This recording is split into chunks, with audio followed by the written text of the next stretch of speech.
तो चलिए गाइस देखते हैं इस सवाल को हम कैसे करेंगे। ये रेलवे एनटीपीसी एग्जाम का प्रीवियस ईयर का क्वेश्चन है। तो यहाँ पे लिखा है 3√3 और रूट में 5 प्लस रूट में 125 अपॉन में √80 प्लस में 6√5।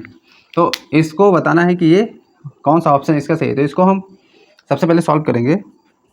तो यहाँ पे लिखा है 3√5 और 125 को लिख लेंगे हम 5√5 और यहाँ इसको √80 को लिख लेंगे 4√5 प्लस में 6√5। अब यहाँ पे 3 और 5 हो गया 8√5 और यहाँ 4 और 6 10√5। √5 से √5 कैंसिल और इसको हम लिखेंगे 4/5। यानी जब भी अगर आपको कोई भी संख्या अपॉन में दिखे तो वो एक रैशनल नंबर होती है। तो इसका आंसर हो जाएगा रैशनल नंबर। ये एनटीपीसी एग्जाम का प्रीवियस ईयर में पूछा गया क्वेश्चन है। यहाँ पे बताना है कि इस संख्या में 5 का स्थानीय मान क्या होगा।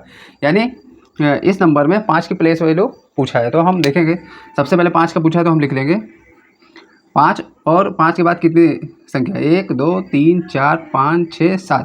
तो इसको इंटू में लिख लेंगे 10 का पावर 7। तो इसमें आप देखेंगे कि सी इज़ द राइट आंसर। जब भी आपको इस टाइप का सवाल मिले तो इसमें करना गया है, ये एनटीपीसी रेलवे में पूछा गया प्रीवियस ईयर का सवाल है। यहाँ पे लिखा है संख्या 683,479 यानी 66,83,479 में 8 और 4 के स्थानीय मानों का अंतर बताइए। तो सबसे पहले हम क्या करेंगे 8 का स्थानीय मान लिखेंगे। तो 8 का स्थानीय मान 8 और 1 2 3 4 यानी 4 जीरो हो गया।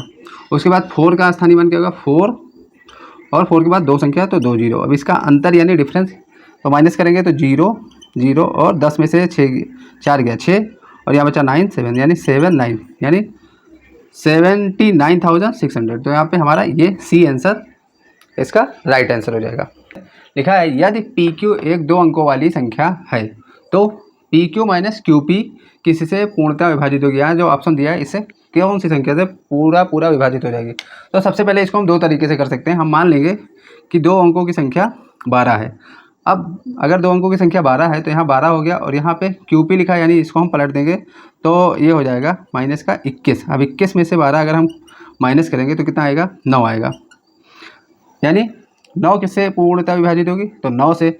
एक तो तरीका ये है, अगर इसकी जगह हम कोई और संख्या लेते हैं, मान लीजिए हम 15 ले लिए।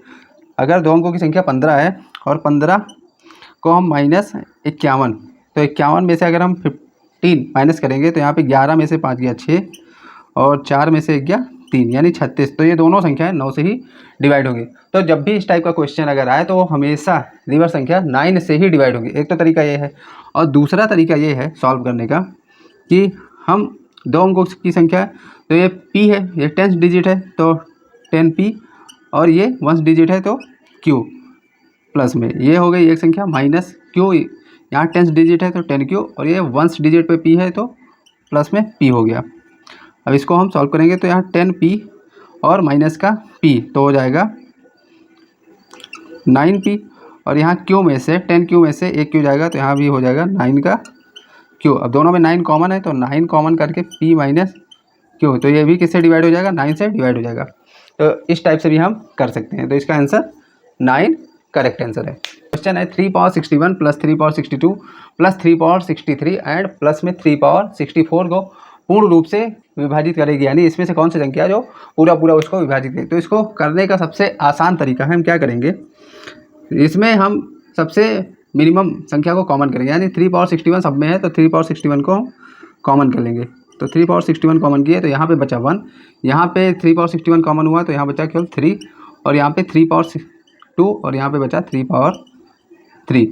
अब 3 पावर 61 और ये 3 और 1 हो गया 4 और ये 9 और ये 27 सबको हम ऐड करेंगे तो 1 3 9 और 27 तो 27 और 3 30 और 9 1 10 यानी हो गया 40। तो 3 पावर 61 इंटू में 40 तो 40 यहाँ किससे कटेगा इस संख्या से किसी से नहीं कटेगा। तो हम क्या करेंगे इसमें से एक संख्या हम इसको लिख सकते हैं 3 पावर 60 और इंटू में 3 इंटू 4 तो इसको मल्टीप्लाई करेंगे तो ये हो जाएगा 3 पावर 60 इंटू में 3 को 40 से डिवाइड करें 120। तो 120 यहाँ पे 30 से कटने वाली संख्या है तो 30 इज़ द राइट आंसर। तो यहाँ पे लिखा है कि 100 और 1000 के बीच आने वाली ऐसी कितनी संख्याएं हैं जो 11 से संपूर्ण तौर पर विभाज्य होंगी। तो इसको हम करने के लिए बहुत ही आसान तरीका है, हम 100 को 11 से डिवाइड करेंगे तो ये आ जाएगा 9 बार में लगभग कट जाएगा, और 1000 को इसी प्रकार 11 से डिवाइड करेंगे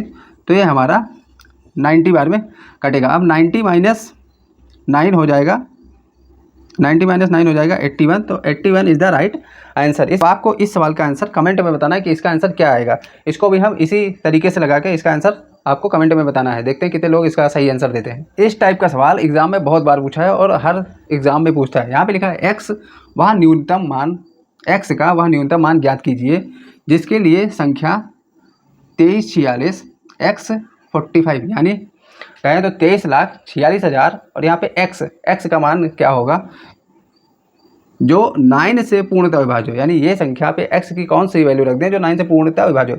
तो आप अगर 9 का डिविजिबिलिटी रूल जानते हैं तो 9 का डिविजिबिलिटी रूल क्या होता है कि इन सभी संख्याओं को अगर हम ऐड कर दें और वो 9 से डिवाइड हो जाए तो वो हमारी संख्या 9 से डिवाइड हो। तो हम यहाँ पे काटेंगे कि 4 5 9 कट गया, यहाँ 6 3 9 कट गया, इसके बाद 4 और 2 6 में कौन सी संख्या जोड़ेंगे कि 9 आ जाए तो 3 जोड़ेंगे। यहाँ पे लिखा है यदि संख्या 93248 x 6 11 से विभाज्य है तो x का मान ज्ञात कीजिए, यानी x के स्थान पर कौन सी ऐसी संख्या रखेंगे तो 11 से विभाज्य हो जाए।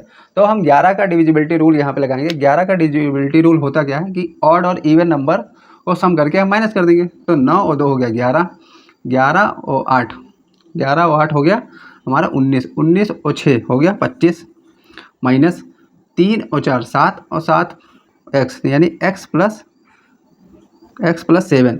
अब 25 में से अगर 7 हम माइनस कर दें, 25 में से अगर हम 7 माइनस करें तो x बराबर हो जाएगा 25 माइनस 7 बचेगा, सॉरी यहाँ बचेगा कितना 15 में से 7 गया 18, कितना बचेगा 18। लेकिन 18 तो 11 से डिवाइड नहीं होगा, तो इसमें से हम कितनी संख्या कम करेंगे कि 11 से डिवाइड हो जाए, तो इसमें से 7 और माइनस करेंगे तो हमारा 11 आ जाएगा, यानी 7 इज़ द राइट आंसर। एक तरीका और था कि 7 में हम 7 की जगह कौन सी ऐसी संख्या रख दें जो 11 से डिवाइड हो जाए। तो यहाँ 7 नहीं, x की जगह ऐसी कौन सी संख्या रख दें जो 11 से डिवाइड हो जाए। तो x की जगह अगर हम 7, वही नियम है कि 24 माइनस 7 प्लस 7 14 और 25 में से 14 गया बचा 11। तो सॉल्व करेंगे। यदि 7 अंकों की संख्या यानी 1 2 3 4 5 6 7 ये 7 अंकों की संख्या 11 से विभाजित है तो x और y के योग का कोई एक मान क्या होगा, यानी x और y को अगर जोड़ दें तो उसका कोई एक मान इसमें से क्या होगा ये बताना है। तो इसमें हम 11 से विभाजित तो 11 का डिविजिबिलिटी रूल यानी पहले इवन नंबर ऑड और इवन दोनों को जोड़कर माइनस करेंगे। तो हम 5 और 4 9, 9 5 14, 14 और 3 हो गया 17, 17 माइनस यहाँ पे x प्लस वाई, तो x प्लस वाई। अब x प्लस वाई यहाँ पे ऐसी x और y को जोड़ेंगे, ऐसी कौन सी संख्या है जो 17 से माइनस होकर 0 आ जाए। तो यहाँ पे 17 है, तो हम लिख देंगे कि 17 माइनस 17 इक्वल टू 0। और यहाँ पे लिखा है 7 पावर 6 प्लस 5 को 6 से विभाजित किए जाने पर प्राप्त शेषफल ज्ञात कीजिए, यानी अगर इसको 6 से विभाजित कर दिया जाए तो शेषफल क्या आएगा ये बताना है।